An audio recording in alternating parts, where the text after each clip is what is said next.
na palavra do Senhor.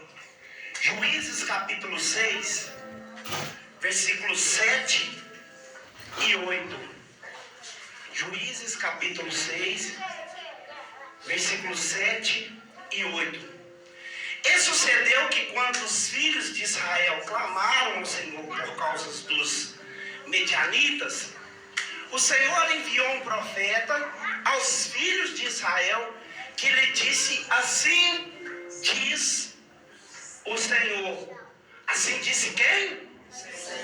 Assim diz o Senhor Deus de Israel: eu vos fiz subir do Egito e vos retirei da casa de servidão e vos libertei da mão dos egípcios e da mão de todos os que vos oprimiam, e vos expulsei diante de vós e vos dei a sua terra. E eu vos disse: eu sou Deus. Não temais os deuses dos amoreus, em cujo a terra habitais. Vós, porém, obedeceste a minha voz. Diga comigo: vós obedecestes a minha voz. Senhor, grande Deus e eterno Pai, aqui está a tua palavra, meu Deus. Não queremos, ó Senhor, destaque, porque grande é o teu nome. Meu Deus, que eu suma e que o teu Espírito apareça nessa noite para falar em forma da tua palavra em cada coração. Usa, meu Deus, a minha fraca e humilde pessoa para falar da tua palavra, para que o teu povo saia dessa noite alimentado. Em nome do Pai, do Filho e do Espírito Santo. Amém. Graças a Deus. Desocupe as vossas mãos e dê uma linda salva de palmas para Cristo Jesus. Oh, aleluia. Glórias a Deus. Irmãos, o povo de Israel, eles sempre tiveram a proteção de Deus.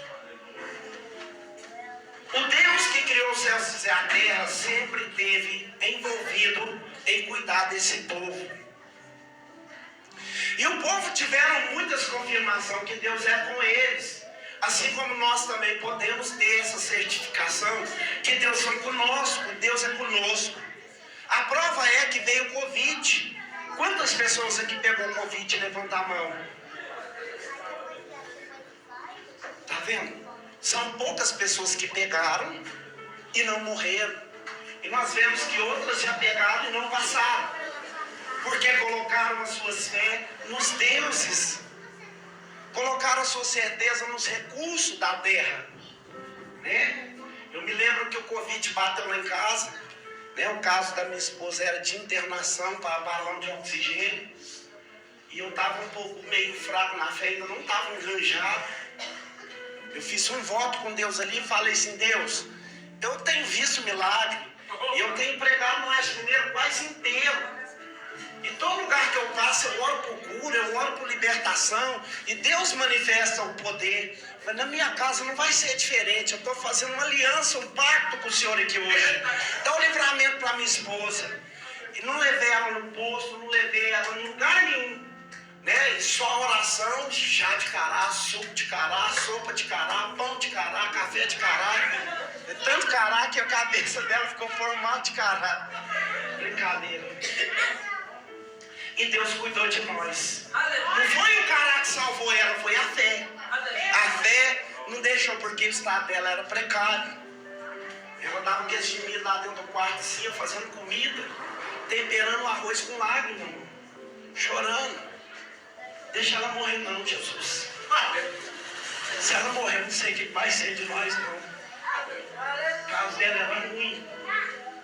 Só eu vi que ela passou. E Deus foi conosco. Deus não deixou ela morrer. Eu passei no vale da sombra da morte um monte de vezes. Deus não deixou morrer.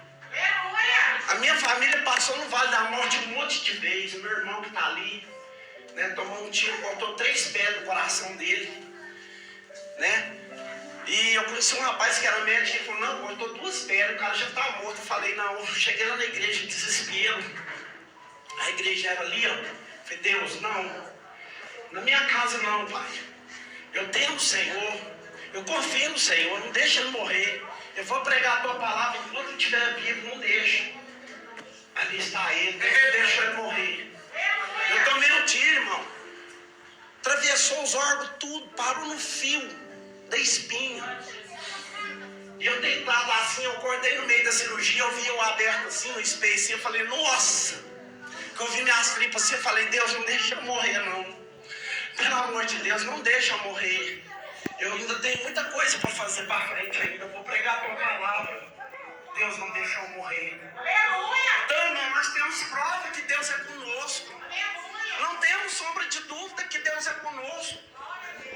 Então nós não podemos, de forma alguma, colocar a nossa fé em outra coisa que não seja o Senhor. E aqui o povo viu, ó, o mar se abrir, né? Eles estavam mandando matar os filhos masculinos.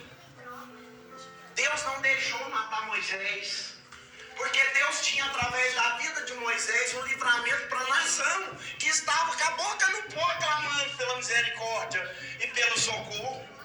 Mas o socorro de Deus foi profetizado pela boca do próprio Deus, que está no livro de Gênesis capítulo 15, se não me falha a memória, no verso 12, que ele falou que Israel ia ficar 400 anos no Egito. Então Deus está falando com eles, olha, eu tirei vocês do Egito. Eu tirei vocês do Egito.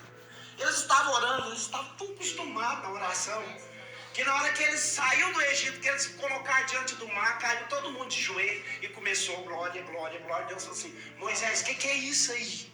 O que é isso aí? Olha para trás. Moisés olhou para trás e vem aquele monte de gente, tudo armado, né? E eles estavam no território deles, e eles tinham força, tinham capacidade, conheciam o território, e ainda tinha todo o poder, apoio e autoridade, mas o povo tinha Deus. Deus está falando, não, manda ele levantar, levanta todo mundo. Por que, Deus? O que é que você tem na mão, Moisés? Cajado. Toca no mar e manda que o povo marche. Porque tem hora, irmão, que é hora de orar. Quando Deus manda entrar numa campanha de oração, entra, irmão. Ora, busca a Deus. Mas quando Deus fala marche, porque não é só orar. A gente não tem que só orar. A gente tem que orar, acreditar e tomar posição, tomar postura. E foi isso que estava acontecendo. O povo já tinha descrentado, eles já não acreditavam mais no Deus de Israel. Tanto é que Joás, meus irmãos, colocou um poste Baal, e ele foi o atual responsável pelo culto a Baal e a Azera. O que era um poste Baal? Uma árvore, um bosque. Eles fizeram um bosque, tinha uma árvore, e debaixo daquela árvore eles faziam culto para Baal, e a Azera era a árvore, porque o intuito da Azera era frutificar e fertilizar a terra, e o Baal era mandar chuva e abençoar as lavouras. Então Joás conseguiu conquistar a confiança de todos para adorar Azera e Baal.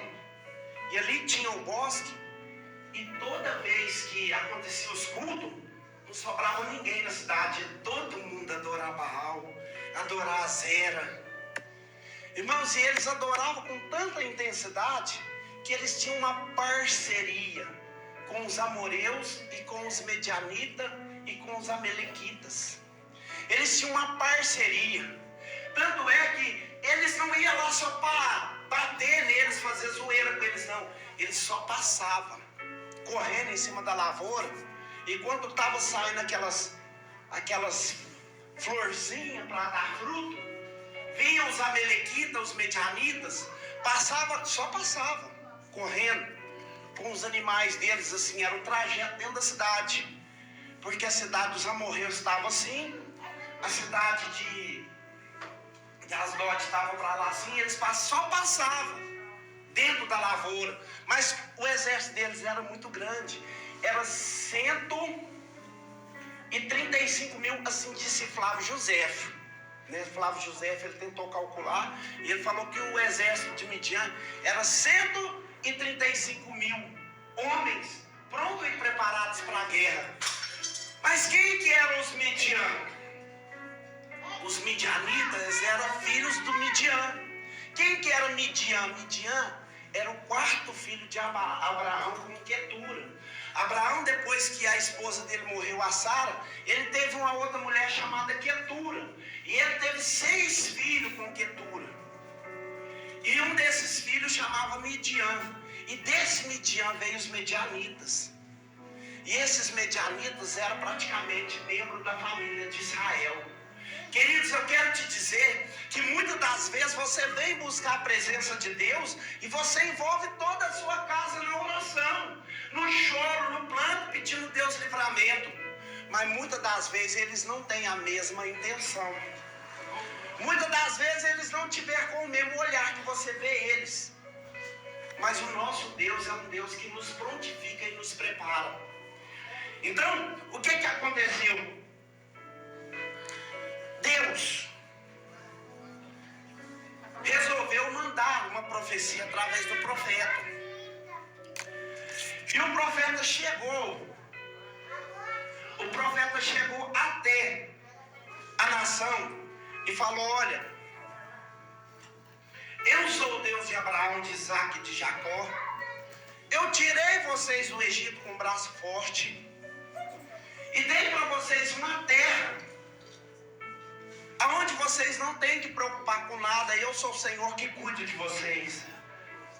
Mas em troca disso eu só quero uma coisa: eu quero que vocês me obedeçam.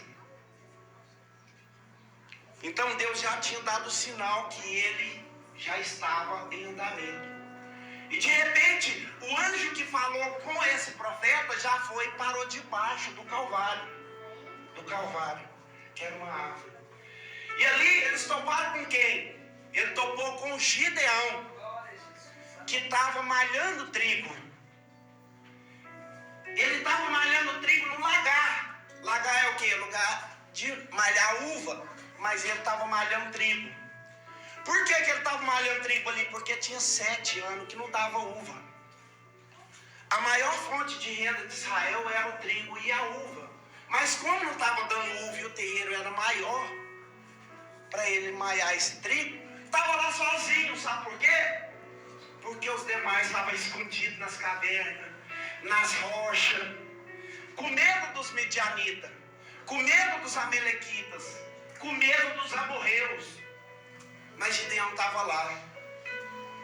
E Deus chegou para Gideão através de uma teofania, né? Porque Deus se teofanava em anjo, em pessoa, né? Deus se teofanou até na mula de Balaão para poder falar com o homem. E ele falou com Gideão: olha, Gideão, Deus é contigo, varão valoroso. Vai nessa sua força e salva Israel. Deus é contigo. E Gideão falou assim: se o Senhor fosse conosco. Deus falou no plural com ele. Muitas das vezes Deus quer falar com você aqui na igreja. Deus quer falar contigo aqui na oração. Mas você chega aqui e você olha: só eu que estou vindo na igreja, vou voltar para trás. Deus não tem compromisso com coletividade. Deus tem compromisso com você. Deus quer falar com você. E se cada um receber esse chamado, todo mundo terá um compromisso com a voz de Deus, de respeitar e obedecer os seus mandamentos. Porque eu tenho um compromisso e eu preciso falar com Deus. Se você falar isso, todo mundo vai vir e todo mundo vai ser fiel a Deus na tua santa morada. E ele falou: se o Senhor fosse conosco, o Senhor não deixaria a nossa vida, das nossas famílias, 7 anos na mão desses nossos inimigos. Eu vou querer uma prova. Eu não vou acreditando assim que é Deus que está falando, não. Gideão era um cara que levava as coisas a sério. Já que o Senhor é conosco mesmo, que o Senhor está falando que é Deus, e que o Senhor está falando comigo que eu vou salvar meu povo, porque eu sou o menor da casa do meu pai, a nossa tribo é a menor. Já que o Senhor está falando que é Deus, então então eu vou pegar um novelo. O novelo era um bolo de algodão grande. Ele falou, vou pegar um novelo, vou colocar ali, e eu quero que o senhor moia o novelo, só que em volta do novelo eu não quero ver uma gota d'água, já que é o senhor, né, no caso, porque o senhor não vai me enganar não, se é Deus, vai acontecer. E ele foi embora para a casa dele. No outro dia ele acordou, veio cedinho conferindo aquele ele pôs a mão. Ele olhou em volta assim, sequinho. De repente ele falou, ele olhou assim, o anjo está acendo. Ele, não serve, para mim ainda é pouco. Agora eu quero que o senhor moia em volta do novelo e que o novelo fica seco, para me acreditar que é Deus que está falando. Porque era 135 mil pessoas para ele enfrentar. E ele estava sozinho, o povo estava tudo escondido nas cavernas. Como é que o cara ia assumir uma guerra com 135 milhões de pessoas? De repente ele viu que o Moisés e falou, agora sim, agora eu sei que é o Senhor. E ele foi lá, buscou lá o bolo, buscou os artifícios, a oferta de oblação. O anjo pegou tudo aquilo ali, colocou em cima da pedra, tocou o cajado, o fogo pegou, queimou tudo aquilo, a fumaça subiu. Gideão se encorajou. Aí Gideão se encorajou e falou, agora eu sei que Deus é comigo. E Gideão chamou uma reunião na cidade, fez uma convocação, e naquele mesmo instante, 32 mil homens se prontificaram a lutar em prol a Israel, porque Gideão deu uma certeza que Deus era com eles. Gente, Deus é conosco. Eu fiz o prova e eu certifiquei que é Deus que falou. Vamos que nós vamos vencer. Deus que mandou, Ele nos promete a vitória. E de repente, todos estavam comprometidos com a mesma certeza, abraçando a mesma causa. Só que Deus revelou para Gideão na madrugada e falou assim, Gideão, tem muita gente aí. Sabe o que eu vejo nisso aí, Gideão? Tem gente aí que não está preparado para a guerra. Chega lá no meio deles e fala assim, quem for covarde, volta. Quem que é covarde, irmão? Covarde é aqueles caras, os amalequitas, que andavam com a Emeleque. O que é Emeleque? Por que Deus mandou Saul matar os amalequitas e mandou separar o rei Agag? Porque o rei Agag, ele ficava escondido no mato. E na hora que passava, todo mundo que sobrava os velhos, as crianças para trás, ele pegava os mais velhos, os mancos, os paralíticos, facada pelas costas. Esses são os covardes que te atacam na escondida, atrás da rede social. É os reiki, é as pessoas que você acha que são amigas, mas que estão esperando você dar um vacilo para puxar o seu tapete. Deus falou, não, esses aí não servem, esses são covardes, manda eles voltar. E de repente sobrou 10 mil, ou seja, sobrou 10 mil. E estavam os 10 mil lá, e eu olhava um para o outro e falava assim, pelo menos fulano está aí, fulano é ponto de briga, eu já vi esse cara brigando com 3. O outro olhava ali, você também não é brincadeira não, eu já vi você butinando os 3 também. E estava todo mundo falando, não, bom que o nosso exército agora, agora nós temos um exército bom, sobrou uns caras bons aqui para nós, Deus falou assim, tá batendo o peito? Essa vitória não tem nada a ver com vocês não. Porque as forças espirituais nós não enfrentamos de corpo. Paulo diz que as nossas guerras não são contra a carne e nem contra o sangue. Os nossos inimigos, eles são espirituais. Se você estiver pensando que tem força para enfrentar o seu inimigo, você está redondamente enganado. O seu inimigo, ele ataca na surdina. Ele é espiritual e ele não tem dó. Hoje, às vezes, tem cristão que é crente, amanhã não é, depois da manhã desistiu. Os nossos inimigos não. Todos os dias eles são demônios, estão prontos para a guerra e não desiste da sua missão. Ele está na sua espreita dia e noite. Todos os dias que você levanta, ele está lá te filmando, esperando você dar um mole para te pegar. Paulo diz em 1 Coríntios, 1 Pedro, Pedro diz em 1 Pedro, capítulo 5, verso 8, sede sóbrio. O que é sóbrio? Estratégico, observante, intrépido. Sede sóbrio. E depois, vigilante. Desconfia de tudo. Vigia. Por quê? Porque o vosso adversário está ao vosso derredor, rugindo como leão, buscando brecha para que possa tragar. Então, Gideão chegou lá e falou: Deus, mas eles são 135 mil soldados, nós só temos 10 mil. Nós já estamos na desvantagem. Deus falou assim: Gideão, eu sou o Senhor dos exércitos. Eu sou o Senhor que concedo vitória. E Gideão falou: então o que eu faço, Senhor? Aí ele falou assim: desce eles lá no poço de Arode. Arode significa grande temor, grande tremor. E lá ele falou assim: o que eu faço? Manda eles beber água. Os que lambem igual cachorro, você põe para um lado. E os que trazem água na boca, você põe para o outro. Porque os que bebem água igual cachorro não estão preocupados com o inimigo. Ele está querendo saciar as suas necessidades e só. Esses que vai lamber igual cachorro, Gideão, na hora que a guerra começar, se vocês estiverem em desvantagem, eles são os primeiros que vai correr. Porque eles vão estar pensando em si próprio, em poupar sua própria vida. Agora, aqueles que trazem na boca, não. Aqueles estão preocupados em defender a causa que eles foram inseridos.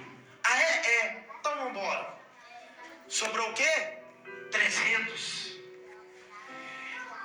E nesse 300, irmãos, Gideão olha para esses 300 assim, aí ele já começa a desfalecer de novo.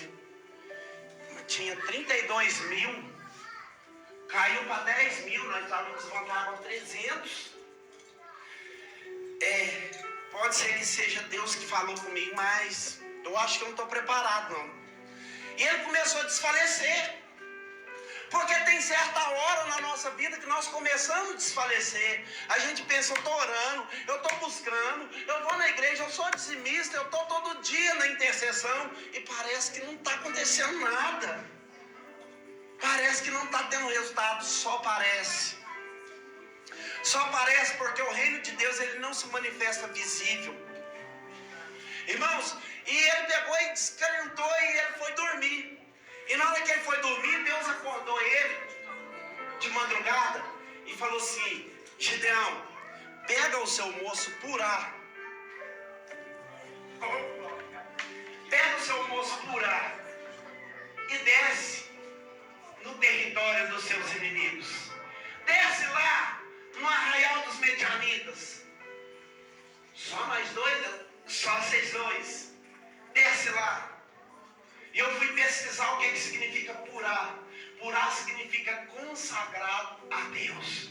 Sabe o que eu vejo nisso? Nessa batalha você só pode ganhar se você estiver do lado de pessoas consagradas, que te ensinam a valorizar o reino de Deus, que fala do amor de Deus, que prega a unção de Deus, que não é de fofoquinha no WhatsApp, no Facebook, mas que tem uma boca santa consagrada, que fala do reino de Deus, para a conquista de território, aonde o inimigo está imperando e fazendo covardia.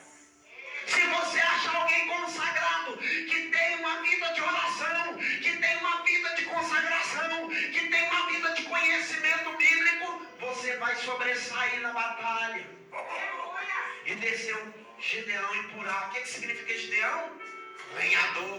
Por que lenhador? Porque passou a mão no machado e falou: já que Deus é conosco, vamos tirar os deuses da nossa nação. Chegou lá no pé daquela árvore que ele chamava Posbali. Fez lenha com ela. Foi lá, olha que intrepidez. Foi lá na casa do pai dele, pegou um boi de 7 anos, matou o boi do pai dele ainda e colocou sobre o altar e apresentou um sacrifício para Deus. Na hora que amanheceu o dia, os medianitas, os amoreus, os amalequitas, eu provavelmente derrubaram Posbal. Quem fez isso? Tinha um lá observando. Falou assim: foi o filho de Joás. Desceu toda aquela traqueia para a casa de Joás. Falou: Joás, põe Gideão para fora que nós vai matar ele. Baal ainda pôs fogo. Ele deve estar lá no meio dos bois. Na hora que chegou lá, cadê o boi? Tinha virado sacrifício de Deus. E Gideão estava estrategando. Eles caçando Gideão e Deus escondendo Gideão. Porque muitas das vezes o seu inimigo vai te procurar, mas não vai te achar. Sabe por quê? Você vai estar no treinamento do esconderijo de Deus. Deus vai estar te escondendo para estar estruturando as suas armas para enfrentar o seu adversário. E Deus estruturou aquele povo, aqueles 300. E depois falou, agora vai lá. E na hora que ele chega lá, ele veio caladinho assim, ó. E parou na barraca, a única barraca que tinha uma voz. Estava todo mundo dormindo. Ele entrou no território dos inimigos que estavam todos dormindo. E ele chegou assim, tinha alguém conversando. E ele aqui, por aqui, os dois escutando o que eles estavam falando. E um vira para o outro e fala, eu tive um sonho. Que sonho? Eu sonhei que veio um pão torrado grandão, que vinha descendo a montanha de Seir, assim, ó. De repente, o que ele fez? Derrubou a tenda do comandante, começou a esmagar o comandante, e veio esmagando nós tudo. Ele falou assim, mesmo? E de repente, todo mundo morreu. Ele falou assim, mas isso é nada mais, nada menos do que o Deus de Gideão. Sabe por quê? Porque Gideão não era só malhador de trigo, Gideão era padeiro. E Deus estava mostrando para o inimigo a habilidade que ele estava colocando sobre Gideão. Ele falou assim, ó, o pão vinha esmagando. Então Deus vai fazer o quê? Deus vai desmartelar o demônio chefe. Você vai entrar no território do inimigo e Deus vai na raiz do problema. Deus vai no comandante. E de repente ele falou assim, olha, e não sobrava ninguém. Morria todo mundo, esmagado. De repente Gideão já voltou inteiro. E Deus falou com ele, escolhe de 100 em 100 dos 300 que sobrou. Para uns você dá cântaro, para outros você dá um chifre, e para outros você dá trombeta. Tá bom. E Gideão falou, vocês fazem o que eu vou fazer, faça todo mundo junto no mesmo instante. Faça todo mundo junto. E de repente, meus irmãos, Gideão chega à meia-noite, 300 homens todos no mesmo espírito, na mesma sintonia. De repente ele falou assim, ó, primeiro os trombeteiros, depois os chifres. O chifre era para quê? Era para quebrar o vaso, e o vaso quebrando ia sobrar a tocha, eles iam balançar as tochas. E de repente ele fez assim, ó.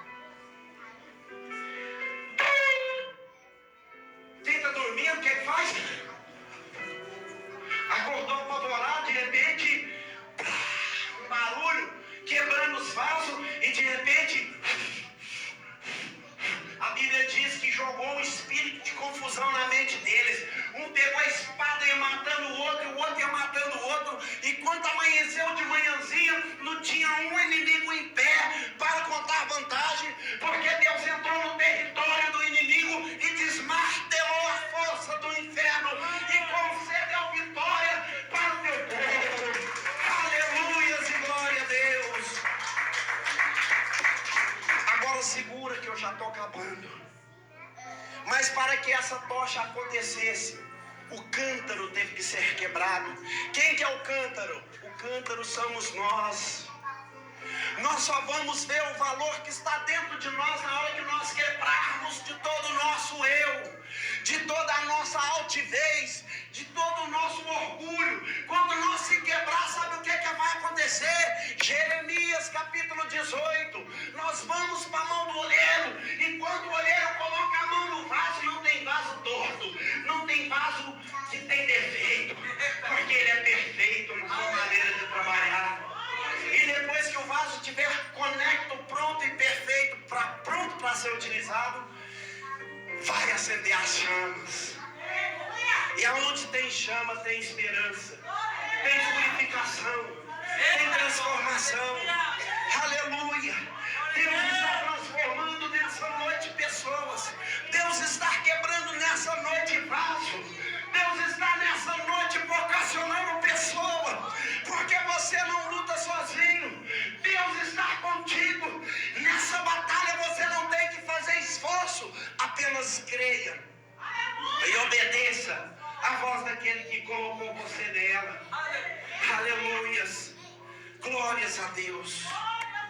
A batalha foi vencida, porque Deus vocacionou, e cada pessoa que está aqui dentro foi vocacionada. Aqui no livro de João, no capítulo 6, no verso 37, Jesus falou assim: todo aquele que o Pai me dá, vem a mim, e os que vêm a mim de maneira alguma eu lanço fora.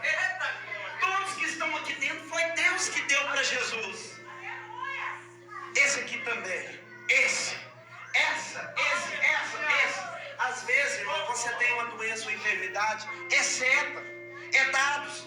Mas hoje todos denotaram que Jesus entrou no território do inimigo, desmartelou o cão. Vai voltar todo mundo consagrado para casa. Vai voltar todo mundo purar para casa. Vai voltar os lenhadores para casa. Enquanto você se denomina lenhador, você vai acender a fogueira. E dentro dessa fogueira vai acontecer milagre.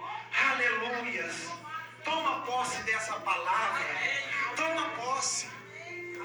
Deus te vocacionou. Não abaixa a cabeça.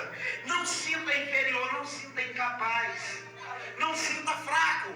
Existe dentro de você uma tocha. E esse fogo não foi o homem que acendeu, mas foi o fogo de Deus. Lá de cima que veio o fogo, que acendeu essa chama, que não vai apagar. Aleluias.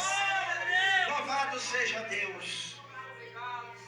E aquilo que eu não falei, que o Espírito de Deus